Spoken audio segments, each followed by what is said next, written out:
Listen. Equation for refraction at a single spherical surface. இங்க பாருங்க,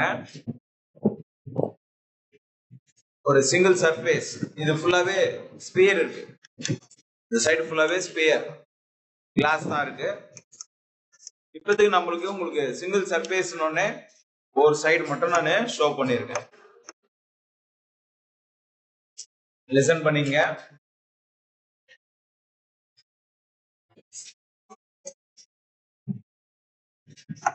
object இங்க place பண்றேன். ஆப்ஜெக்ட் உடைய ஃபர்ஸ்ட் லெட்டர் ஓ அப்படின்னு பிளேஸ் பண்ணிட்டேன். சரியா? First letter. இங்க இருக்கிறது ஏர் மீடியம், அதோடைய ரிஃப்ராக்ட் இண்டெக்ஸ். இங்க இருக்கிறது சாலிட் தான், கிளாஸ் சாலிடு. சோ இதோட ரிஃப்ராக்ட் இண்டெக்ஸ் n2. ஆப்ஜெக்ட் நான் இங்க பிளேஸ் பண்ண பாத்தியா, இங்க பிளேஸ் பண்ண உடனே ஆப்ஜெக்ட் என்ன ஆகும் அப்படின்னா லைட் இப்படி டிராவல் பண்ணும். சரிங்களா? இப்படி டிராவல் பண்ணும். இந்த இடத்துல இது ஆல்மோஸ்ட் பெர்பெண்டிகுலரா இருக்கும். இந்த லைன், இந்த லைன் ஆல்மோஸ்ட் பெர்பெண்டிகுலரா இருக்கும். நல்லா லிசன் பண்ணீங்க. இது போல் அப்படின்னு சொல்லுவோம். ஒரு லென்ஸோ இல்ல மிரரோ அதோட சென்டர் பாயிண்ட் என்ன சொல்லுவோம்னா போல் அப்படின்னு சொல்லுவோம். இது பிரின்சிபல் ஆக்சிஸ். இங்க இருக்கிறது from pole to object னா சொல்லுவோம். from pole to object, object distance சொல்லுவோம். from pole to object, object distance u, small u ன்னு சொல்லுவோம். இப்போ இந்த சிங்கிள் ஸ்பெரிக்கல் சர்ஃபேஸ்ல பட்டு லைட் என்ன ஆகும் சார் அப்படின்னா இமேஜா கன்வெர்ட் ஆகும். சரிங்களா? இமேஜா கன்வெர்ட் ஆகும். இமேஜ்ன்றதுனால இந்த சிம்பிள் ஐன்னு மென்ஷன் பண்றேன். லிசன் பண்ணீங்க. ஆப்ஜெக்ட் உடைய லைட் எங்க இன்சிடென்ட் ஆகுதுன்னா இதுல நார்மல் n அப்படின்னு சொல்றோம். நார்மல். சரியா? இந்த இடத்துல nன்ற பிளேஸ்ல இன்சிடென்ட் ஆகுது. இன்சிடென்ட் ஆன லைட் ரீஃப்ராக்டட் ஆகி இமேஜ ஃபார்ம் பண்ணுது. சரிங்களா? இப்போ இந்த ஆங்கிள், இங்க இந்த ஆங்கிள்னா சொல்லுவோம்னா ஆல்பான்னு சொல்லுவோம். நம்ம the center of curvature, along the center of curvature நீங்க என்ன பண்ண போறோம்னா along the center of curvatureல ஒரு லைன் நீங்க டாட் லைன் டிரா பண்ணீங்கன்னா இதுதான் center of curvature C. அப்ப இங்க என்ன சார் ஆங்கிள் வரும்னா angle of incident வரும். இங்க angle of refraction. லிசன் பண்ணிக்கிட்டா ஒன் மோர் டைம் சொல்ற பாரு. இங்க இருக்கிறது ஒரு சிங்கிள் ஸ்பெரிக்கல் சர்ஃபேஸ். அது என்ன சார் சிங்கிள் ஸ்பெரிக்கல் சர்ஃபேஸ்னா இங்க ஒரு பெரிய ஸ்பியர் இருக்கு. சரியா? இங்க ஒரு பெரிய ஸ்பியர் இருக்கு, கிளாஸ் ஸ்பியர். இதுல சிங்கிள் சர்ஃபேஸ்ல மட்டும் தான் லைட் இன்சிடென்ட் ஆகுது. அந்த லைட் இன்சிடென்ட் ஆகுறது தான் ஆப்ஜெக்ட் அப்படின்னு சொல்றாங்க. ஆப்ஜெக்ட்னா அது லைட் தான். இந்த ஆப்ஜெக்ட் இன்சிடென்ட் ஆகும்போது இமேஜை மேக் பண்ணுது ஐன்ற பிளேஸ்ல. சேம் டைம் இங்க சென்டர் ஆஃப் கர்வேச்சர் எங்க சார் இருக்கும் அப்படின்னா நீங்க சென்டர் ஆஃப் கர்வேச்சர்ல இருந்து இந்த டாட்டட் லைனை டிரா பண்ணீங்கன்னா angle of incident, angle of refraction கிடைச்சிடும். அப்ப இங்க இருக்கிற ஆங்கிள் என்ன சார் அப்படின்னா இங்க இருக்கிறது பீட்டா, இங்க இருக்கிறது காமா. சரிங்களா? from pole to image என்னன்னு சொல்லுவோம்? Image distance sir v. சரியா? v image distance v. from pole to center of curvature என்ன சொல்லுவோம்? radius of curvature சொல்லலாம். from pole to C, center of curvature தான் radius of curvature சொல்லுவோம். சரிங்களா? இவ்வளவுதான் டயக்ராம். இதுக்கு அப்புறமா நம்ம தியரி பார்ட் தான் பார்க்க போறோம். so Snell's law in the product form. is Snell's law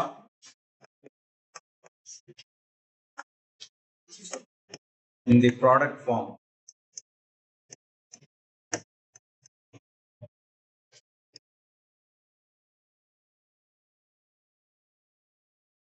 For this refraction, for this refraction at the point capital N. At the point capital N. The capital N என்ற point இந்த இடத்துல என்ன ஆகுது? Snell's லா எழுதுறோம். இந்த part, இந்த ஏர் மீடியம்ல இருக்கிற part எழுதுறோம். இங்க என்ன மீடியம் சொன்ன? N1. N1 into sin I, angle of incident I. சரிங்களா? இந்த பார்ட் இன்சிடென்ட் ஆகுது. இந்த பக்கம் equal to N2 into sin R அப்படின்னு எழுதுறோம். First equation. சரிங்களா? First equation. இந்த சிங்கிள் ஸ்பெரிக்கல் சர்ஃபேஸ் ஸ்மால் சைஸ்ல தான் இருக்கும். அதுல angle of incident, angle of refraction எப்படி இருக்குன்னா வெரி ஸ்மாலா இருக்கும். அப்போ எழுதுறேன் as the angles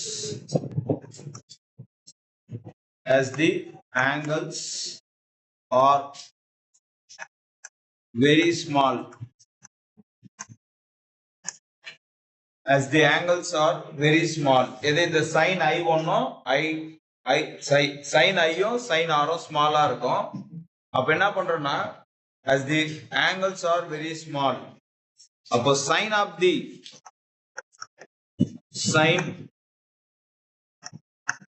the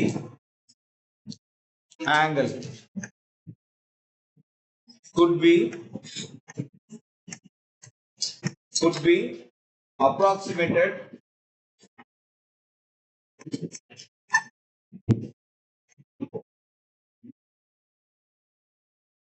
approximated to the angle itself. Sir sin R-ம் sin I-யும் ஸ்மாலா இருக்கு சார். அப்போ ஈக்குவேஷனை நீங்க ஜஸ்ட் ஐன்னாவும், அதாவது ஜஸ்ட் I அப்படின்னு எடுத்துக்கலாம், sin R அப்படின்னு இருக்குல்ல அது R எடுத்துக்கலாம். அப்ப ஈக்குவேஷன் என்ன வரும்னா இதுதான் ஈக்குவேஷன் 2, ஆங்கிள் இட்செல்ஃப் அப்படின்னு எடுத்துக்கிறோம். சரிங்களா? அப்படியே பேஜ் திருப்புறேன். இதுக்கப்புறமா நம்ம என்ன சொல்றோம்னா இங்க இருக்கு பாருங்க, let the angles be, இங்க இருக்கு பாருங்க ஆல்பா பீட்டா காமான்னு, அதெல்லாம் கன்சிடர் பண்றோம். let the angles be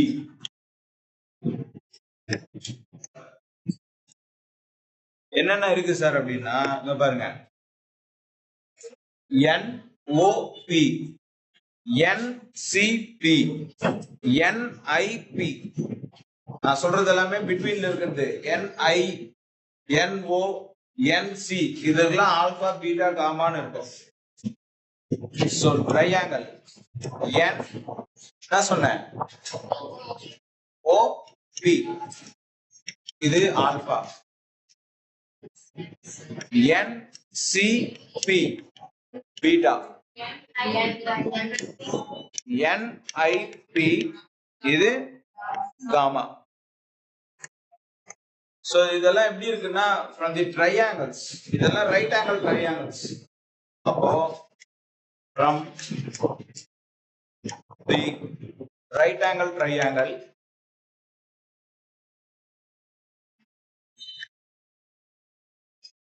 அப்ப ரைட் ஆங்கிள் ட்ரையாங்கிள்ஸ் அப்படின்னா ஈக்குவேஷனை எப்படி எழுத போறோம்? சரியா? ஈக்குவேஷன்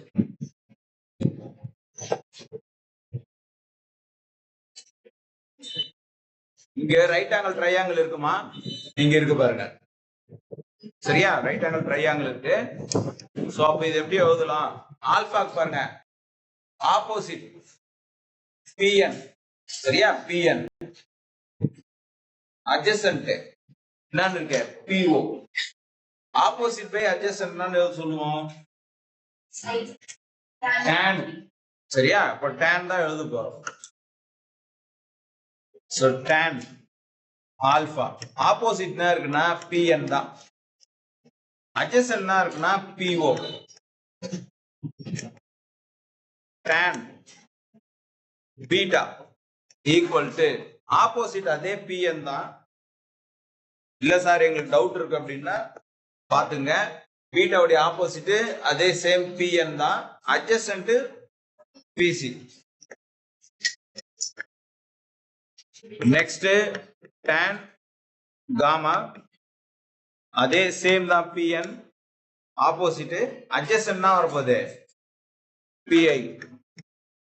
சரிங்களா?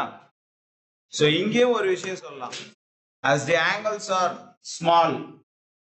சரியா? இங்க சொன்ன பத்தியா, சைனுக்கு சொன்ன பத்தியா, அதே விஷயத்தை தான் அங்க எழுத போறோம்.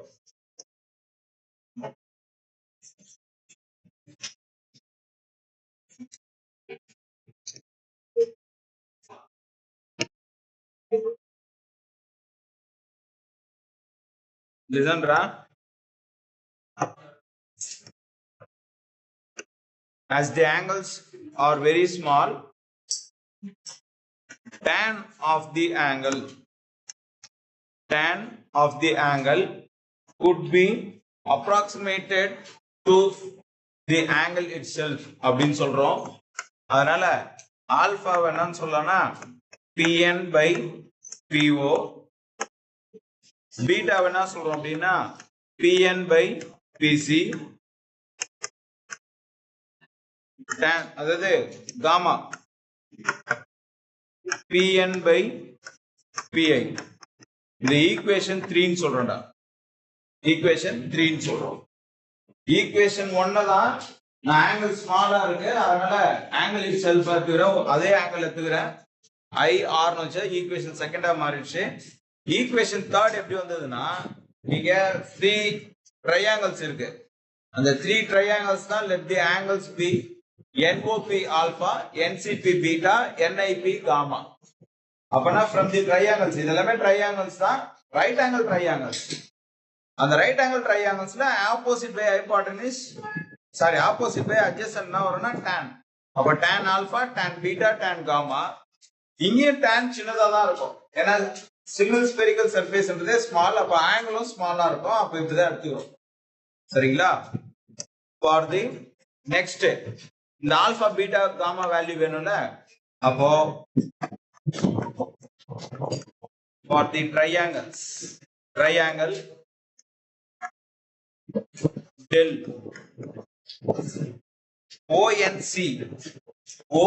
ONC இந்த ட்ரையாங்கிள் எடுக்கிறோம். ONC லிசன்ரா, ONC ட்ரையாங்கிள் எடுக்கிறோம். சின்ன கிளாஸ்ல 9th 8th அந்த ஸ்டாண்டர்ட்ல எல்லாம் ரீட் பண்ணிருப்பீங்க. ஆல்பா பிளஸ் பீட்டா, இதுக்கு ரெண்டுத்துக்குமே ஆப்போசிட் ஐ, வெளியில இருக்கிற ஒரு ட்ரையாங்கிள் ஈக்குவலா இருக்கும். அப்படி எல்லாம் இல்ல சார் எனக்கு அதெல்லாம் தெரியாது மறந்துருச்சு அப்படின்னா சிம்பிளான ஒரு டெக்னிக் சொல்றோம் பாரு. சரியா? ஆல்பா பிளஸ் பீட்டா இங்க இல்லையா, பீட்டா இல்ல தானே, அது எக்ஸ்ன்னு எடுத்துப்போம். ஆல்பா பிளஸ் பீட்டா எக்ஸ் என்னன்னு வரணும், ஈக்குவல் டு என்னன்னு வரணும். Very good, 180 degree. ஆக்சுவலா அந்த 180 டிகிரி பாருங்க, இந்த டாட்டட் லைன்ஸ் இருக்குல்ல, இங்க என்ன இருக்கு, ஆங்கிள் ஆஃப் இன்சிடென்ஸ் இருக்கா, இங்க என்ன இருக்கு, எக்ஸ்ன்னு சொன்னா அப்போ எக்ஸ் பிளஸ் ஐயா ஞாபகம் வச்சுங்க. இங்க எழுதுறோம் பாருங்க, ஆல்பா பிளஸ் பீட்டா, அங்க இல்லாத இடத்துல என்ன சொல்றோம், எக்ஸ்ன்னு சொல்லிட்டோம். சரியா? ஈக்குவல் டு அந்த லைன் எப்படி இருக்கு, ஸ்ட்ரைட் லைன் தானே, டாட்டட் லைன், ஐ இருக்கு இங்க எக்ஸ் இருக்கு, அப்போ ஐ பிளஸ் எக்ஸ். இப்ப என்ன பண்ணுவீங்க, எக்ஸ் எக்ஸ் கேன்சல் ஆயிடுச்சு அப்படின்னா, எக்ஸ் எக்ஸ் கேன்சல் ஆயிடுச்சு அப்படின்னா alpha sorry i equal to alpha plus beta. So equation 4. சரியா? ஈக்குவேஷன் 4 இதே மாதிரிதான் சிமிலரா நெக்ஸ்ட் பேஜ் திருப்பிக்கிறேன்.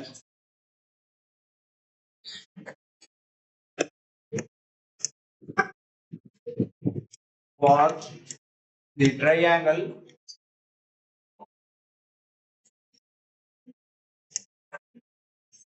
del இந்த ONC இருந்ததா, இப்போ INC NC. நான் லிசன் பண்றா ONC இருந்தது. இந்த டயக்ராம் பாருங்க. ONC இது வரைக்கும் இருந்தது, இந்த ட்ரையாங்கிள் வரைக்கும். இப்போ என்ன பண்ண போறோம்னா INC இந்த பார்ட் மட்டும் எடுக்கிறோம். இந்த பார்ட்ல பாருங்க gamma plus r refraction, angle of refraction. இங்க என்னமா இருக்கு மாதேஸ்வரி? இங்க என்ன இருக்கு?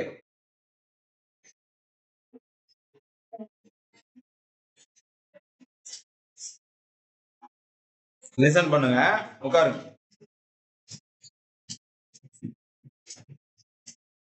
இங்க எக்ஸ், சரியா? இங்க எக்ஸ் தான் இருக்கு, ஞாபகம் வச்சுங்க. எதுவுமே இல்லைன்னா எக்ஸ்.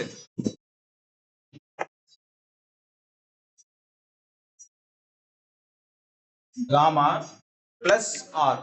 காமாக்கும் ஆருக்கும் கொஞ்சம் டிஃபரன்ஸ் இருக்கிற மாதிரி நீங்களே போட்டுருங்க. காமானா இப்படிதான் போடுவேன், ஆர் இப்படி போடுவேன். Gamma plus r plus x equal to, நான் பண்றது புரியுதா பாருங்க, எக்ஸ் பிளஸ் பீட்டா. அண்டர்ஸ்டாண்ட் ஆச்சா பாருங்க? Gamma plus r plus x equal to x plus beta equal to, நான் போட்டிருக்கேன்னா கேன்சல் ஆயிடுச்சு. இங்க பீட்டா ஈக்குவல் டு காமான்னு சொல்லுவீங்க. ஆக்சுவலா எனக்கு என்னன்னா we want r angle of refraction. அப்ப காமா அந்த பக்கம் போச்சுன்னா பீட்டா மைனஸ் காமா. ஈக்குவேஷன்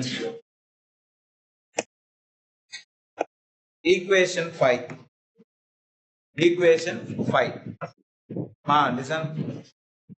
இப்போ நம்ம என்ன பண்ண போறோம்னா equation 4 and 5 substitute in equation 2. ஏன் செகண்ட் ஈக்குவேஷன் போறோம்? செகண்ட் ஈக்குவேஷன் ஏமா போறோம் சார்? செகண்ட் ஈக்குவேஷன் தான் n1 into i equal to n2 into r அப்படின்னு இருக்கு. அப்போ n1 into i யோட வேல்யூனா, alpha plus beta, alpha plus beta equal to n2 into r. r ஓட வேல்யூனா பீட்டா மைனஸ் காமா. இப்போ நான் அப்படியே உள்ள மல்டிப்ளை பண்றேன். n1 into alpha plus n1 into beta equal to n2 into beta minus n2 into gamma. இப்போ காமனா எது இருக்கு? இந்த பக்கம் பீட்டா இருக்கு, இந்த பக்கம் பீட்டா இருக்கு. பீட்டா வந்த பக்கத்துல போயிட்டு காமா இந்த பக்கம் எடுத்துட்டு வருவேன். n1 into ஆல்பா மைனஸ்ல இருக்கிறது இந்த பக்கம் தான் plus n2 into gamma equal to n2 into beta இருக்கா, இந்த பிளஸ் இந்த பக்கம் போனா மைனஸ். அப்போ என்ன பண்றேன், இது n1 காமனா என்ன இருக்கு? பீட்டா இருக்கு. நான் டைரக்டா போட்டிருக்கேன், ஒரு ஸ்டெப் கம்மி பண்ணிருக்கேன், சரியா? சோ இதுதான் வரும், இது ஈக்குவேஷன் 6. சோ இப்போ என்ன பண்ண பாருன்னா from equation இல்லனா from சொல்லலாம் ஆல்பா பீட்டா வேல்யூ எல்லாம் நான் ஈக்குவேஷன் 3 ன்னு சொல்லிருக்குமா? from equation 3, சரியா? இல்லனா substitute in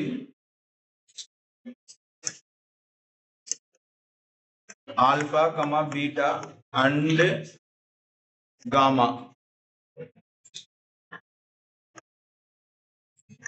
ஈக்குவேஷன் 6. ஈக்குவேஷன் 6ல சப்ஸ்டிட் பண்ணுங்கடா ஆல்பா பீட்டா காமாவோட வேல்யூ. n1 into ஆல்பாவோட வேல்யூ நம்ம pn by po. இல்ல சார் எனக்கு டவுட் இருக்கு அப்படின்னா இங்க பாத்துங்க, pn by po, சரியா? pn by po ஈக்குவேஷன் 3 பாருங்க. அடுத்து பாருங்க pn by pc பீட்டாக்கு இங்க என்ன இருக்கு? காமா இருக்கா?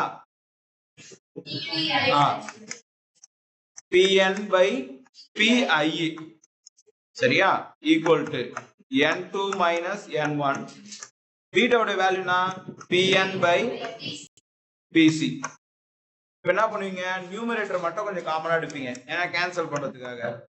அப்போ n1 by po plus n2 by pi equal to sorry multiple வரணும், இது PI இன்டு PN, நியூமரேட்டர் காமனா எடுத்துருக்கேன், N2 minus N1 into PN by PC. சரியா? ரவினா இதுல எதுமா கேன்சல் ஆகும்? நம்ம PN நியூமரேட்டர் ரெண்டுமே கேன்சல் ஆயிடுமா? அப்ப ரிமைனிங் இருக்கிறது நீங்க எழுதிருங்க, N1 by PO plus N2 by PI equal to N2 minus N1 by PC. Equation 7. So நம்ம equation 7 க்கு என்ன பண்ண போறோம்னா sign convention அப்ளை பண்ண போறோம். சரியா? sign convention அப்ளை பண்ண போறோம். அப்போ இங்க எழுதிடுறேன். So sign convention.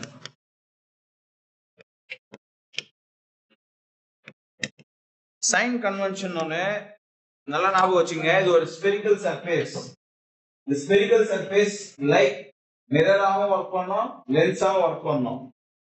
அப்போ இங்க sign convention பாருங்க, PO from pole to object என்ன இருக்கும் அப்படின்னா ஆப்ஜெக்ட் டிஸ்டன்ஸ் சொல்லுவோம், இது நெகட்டிவ் சைன்ல இருக்கும். மிரர் பொறுத்த வரைக்கும் object distance, image distance, focal length எல்லாமே ஆல் ஆர் நெகட்டிவ் சைன்ல இருக்கும். இங்க ஆப்ஜெக்ட் டிஸ்டன்ஸ் நெகட்டிவ்ல இருக்கும், from pole to i image distance பிளஸ்ல இருக்கும். ஏன் சார் அப்படின்னா, சோ ஃப்ரம் போல் டு அதுக்கு எப்படி இருக்குன்னா பேக் சைட்ல இருக்கு, சோ அப்ப பிளஸ்ல எடுத்துக்கிறோம். அப்புறம் from pole to C PC radius of curvature also plus, அதுவும் நான் பிளஸ்ல தான் இருக்கும். அப்ப இமேஜும் ரேடியஸ் ஆஃப் கர்வேச்சரும் பிளஸ்ல இருக்கும். இங்க என்ன இருக்கும், ஆப்ஜெக்ட் டிஸ்டன்ஸ் நெகட்டிவ்ல இருக்கும், ஞாபகம் வச்சுங்க. இப்ப அப்படியே சப்ஸ்டிட் பண்ணுங்க, N1 by minus U plus N2 by PI என்னன்னு இருக்கு plus B equal to N2 minus N1 by PC. R இருக்கா, கேபிட்டல் R, அவ்வளவுதான். இப்ப என்ன பண்ண போறோம்னா இதை கொஞ்சம் ரீஅரேஞ்ச் பண்ண போறோம். ஏன்பா நெகட்டிவா பேசாதப்பா, பாசிட்டிவா பேசு, பி பாசிட்டிவ் அப்படின்றாங்களே, அது மாதிரி பாசிட்டிவ் முதல்ல எழுதுறோம், நெகட்டிவா அதுக்கப்புறமா அப்படி எழுதிடும். அப்ப equation N2 minus N1 by R, இது ஈக்குவேஷன் 8. இந்த ஈக்குவேஷன் 8 தான் refraction at single spherical surface. எந்த மீடியமா இருக்கட்டும், எனி மீடியம், சரிங்களா? எனி மீடியம் எடுத்துக்கிட்டீங்கன்னா, ஒரு மீடியம் இருந்து இன்னொரு மீடியம்க்கு லைட் வருதுன்னா ரீஃப்ராக்ஷன் ஆகுது அப்படின்னா அதோட general equation N2 by V minus N1 by U equal to N2 minus N1 by R அப்படின்னு. இன்கேஸ் நீங்க ஃபர்ஸ்ட் மீடியமா ஏர் மீடியமா எடுத்துக்கிட்டீங்கன்னா, ஃபர்ஸ்ட் மீடியமா ஏர் மீடியமா எடுத்துக்கிட்டீங்கன்னா அதோட ரிஃப்ராக்டிவ் இண்டெக்ஸ்னா 1. இது எல்லாருக்குமே தெரியும் சார். ஃபர்ஸ்ட் மீடியம் ஏர் மீடியம் வந்தா அதோட ரிஃப்ராக்டிவ் இண்டெக்ஸ் 1, அதாவது N1. N2ன்றது என்னவா இருக்கும், N ன்னு இருக்கும் சார். அதர் மீடியம்ஸ், சரியா? அதர் மீடியம், அது கிளாஸா இருக்கலாம், இல்ல வாட்டரா இருக்கலாம், லிக்விடா இருக்கலாம், எது ஒண்ணா இருக்கட்டும். அப்ப இந்த ஈக்குவேஷன் என்னவா மாறும் சார் அப்படின்னா, N2 இருக்கிற இடத்துல எல்லாம் என்ன பண்ணணும், N ன்னு மென்ஷன் பண்ணணும். N1ன்ற இடத்துல எல்லாம் 1 ன்னு மென்ஷன் பண்ணணும். அப்போ இங்க என்ன வந்துரும், N minus 1 by R. Refraction at single spherical surface. So ஏருக்கும் கிளாஸுக்கும் இருக்கிற ஈக்குவேஷன் இது. இது any kind of two mediums, சரியா? Any kind of two mediums உடைய refraction at single spherical surface அப்படின்னா இந்த ஈக்குவேஷன் 8. ஸ்பெசிபிக்கா ஏருக்கும் மற்ற ரிமைனிங் இருக்கிற அதர் மீடியம்ஸ்க்கும் இருக்கிற ஈக்குவேஷன் ரிலேஷன் பாத்தீங்கன்னா N1 N divided by V minus 1 by U equal to N minus 1 divided by R னு முடியுதா, சரிங்களா? இதுதான் refraction at a single spherical surface.